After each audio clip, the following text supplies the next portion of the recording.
ஓம் சாந்தி. K Surajbhai அவர்களின் தாரணை வகுப்பு அக்டோபர் 2, 2025. இன்று தசராவின் நாளாகும். விஜயதசமியின் நினைவார்த்தமான நாளாகும். தசரா மற்றும் விஜயதசமி இரண்டிலுமே தஸ், அதாவது 10 என்ற எண் குறிப்பிடப்படுகிறது. அதாவது 10 விகாரங்களை நாம் அழிக்க வேண்டும். சாஸ்திரங்களின்படி ராவணன் மீது வெற்றியடைந்தார். அதன் நினைவார்த்தமாக மக்கள் இதனை கொண்டாடுகிறார்கள். ராவணனுடைய உருவ பொம்மையை எரிக்கிறார்கள். ஆனால் நாம் அறிவோம், நமக்குள் இருக்கும் 10 விகாரங்களை நாம் அழிக்க வேண்டும். நமக்குள் இருக்கும் அனைத்து மனோவிகாரங்களின் மீதும் வெற்றியடைய வேண்டும். அது காமம், கோபம், பேராசை, பற்றுதல், அகங்காரம், மேலும் பொறாமை, வெறுப்பு, பகைமை, அலட்சியத்தன்மை, சோம்பேறித்தனம் என்று இந்த அனைத்து விகாரங்களும் நமது மனநிலையை கீழே இறக்குகின்றன. பிரம்மாவின் குழந்தைகளுக்கு ஒவ்வொரு பண்டிகையும் ஏதாவது புதியதாக செய்வதற்கான தூண்டுதலை அவசியம் கொடுக்கிறது. நமக்கு முழுமையான ஞானம் உள்ளது. மேலும் நமது லட்சியம் கர்மேந்திரியங்களை வெற்றியடைவதாகும், முழுமை நிலையை அடைவதாகும். அப்படிப்பட்ட நமக்கு இந்த தசரா பண்டிகை விசேஷமான தூண்டுதலை கொடுக்கிறது. நாம் அறிவோம், யோக பலத்தினால்தான் மனோவிகாரங்கள் மீது வெற்றியடைய முடியும். நமது தேவ சொரூபத்தின் நினைவின் மூலமாகத்தான் நமக்குள் முழுமையான தூய்மைத்தன்மையின் சம்ஸ்காரங்களை இமர்ஜ் செய்ய முடியும். ஆத்மாவாகிய நான் மூல ரூபத்தில் முற்றிலும் தூய்மையானவன். இந்த நினைவின் மூலமாக நமது தூய பாவனைகள், தூய உணர்வுகள் விழிப்படையும். இப்படிப்பட்ட அழகான பயிற்சிகள் மூலமாக நாம் நமது தூய்மை தன்மையினை அதிகரித்து கொண்டே செல்வோம். அதன் மூலம் நமக்குள் இருக்கும் ராவணனின் அம்சம் அழிந்துவிட வேண்டும். மேலும் வெளி உலகத்திலும் இருக்கக்கூடிய ராவணனின் தாக்கம் அதுவும் அழிந்துவிட வேண்டும். அனைவரையும் ராவணன் தனது பிடியில் வைத்திருக்கிறான். சாஸ்திரங்களில் தேவதைகளெல்லாம் ராவணனின் ஜெயிலுக்கு வந்து விட்டார்கள் என்று காட்டப்பட்டுள்ளது.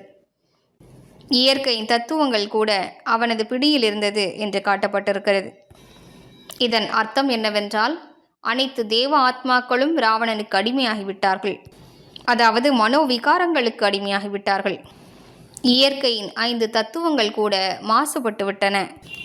இவையும் கூட மனோவிகாரங்களின் தாக்கமே ஆகும்.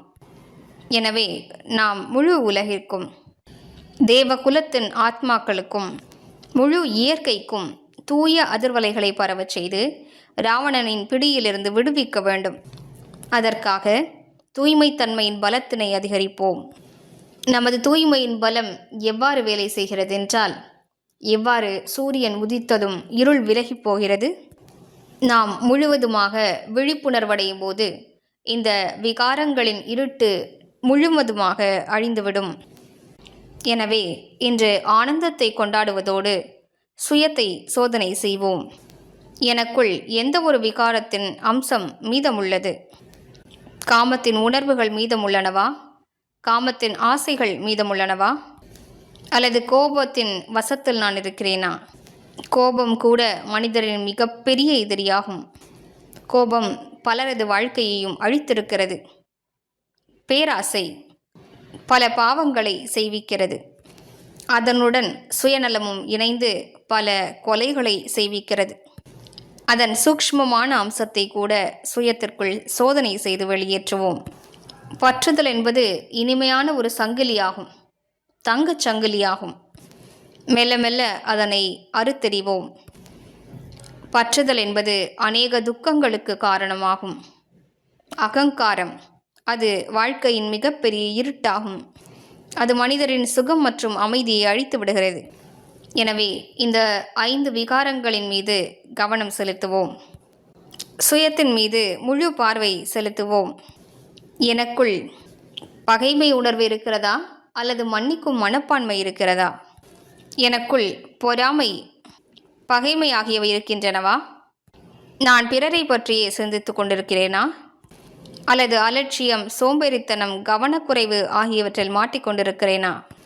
இன்று ஒரு விகாரத்தையாவது விட்டுவிடுவதற்கான உறுதியான எண்ணம் வைப்போம். அதற்காக முயற்சியும் செய்ய வேண்டும். ஆனால் எண்ணம் என்ற விதை முக்கியமானதாகும். முதலில் தனக்குள் இருக்கும் பலவீனத்தை கண்டறிய வேண்டும். அதனை ரியலைஸ் செய்து பின்னர் விட்டுவிடுவதற்கான உறுதியான எண்ணம் வைக்க வேண்டும். இது பரம அவசியமானதாகும். அவ்வாறு செய்வோமானால் இந்த தசரா மற்றும் விஜயதசமி உண்மையில் நம்மை வெற்றி பாதைக்கு அழைத்து செல்லும். மீண்டும் உங்கள் அனைவருக்கும் இன்றைய நாளின் பன்மடங்கு வாழ்த்துக்கள். உங்களது வாழ்க்கை சுகம், அமைதி மற்றும் செல்வ செழிப்பினால் நிறைந்து விடட்டும். ஓம் சாந்தி.